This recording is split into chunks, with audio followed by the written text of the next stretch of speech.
Talking to my client today about the N-word. We started talking about the Phoenix Suns owner because he's a Phoenix Suns fan. And I was like, there's just no word like the N-word. And then we just started talking about things that happen culturally. And when I was in school, I used the A version of the N-word just because it was commonplace where I went to high school in Detroit. Now I'm Jewish. And I've thought about this before, but I just thought about it again today. When we were talking today, I said to him, there's just no other word that you can convert like the N-word. So I understand why a lot of people in the black and brown community still use it, obviously, and I know the history of the word, of the real word, not the A version of the word. But let's take some examples of other cultures and derogatory words that are used to describe some people in those cultures. So let's take the word kike. So you'd never say, what's up, my kika? This doesn't sound right, and it's not a thing. So I don't know if beaner is still used for people of Hispanic descent, but you don't hear anyone saying, what's up, my beaner? Like, it's just not a thing. I don't know if chink is a thing either, but you wouldn't say, what's up, my chinka? What if the word slave was converted? Would people accept, what's up, my slaver? I don't think so.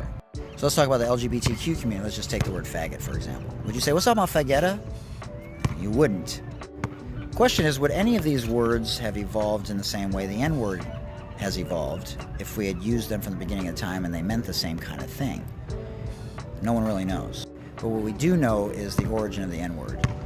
And for me personally, really since Colin Kaepernick and the murder of George Floyd, things have changed for me. I don't use that word even amongst friends behind closed doors. I just think there's been a shift. I've read a number of books lately, from White Fragility to Just Mercy, and I've had a lot of guests on my Sports Deli podcast to talk about systemic racism, as well as a lot of other issues regarding white privilege. So obviously what you choose to do is up to you. I want to be a better bridge and a better version of myself.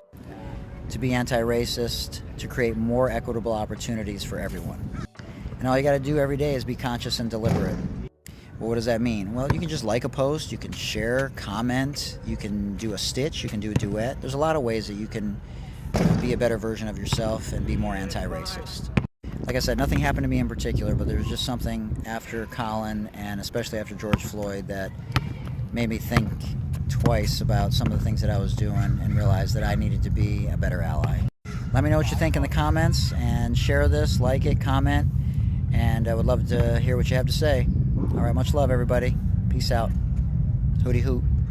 Bringing you a little inspiration, motivation, and education today.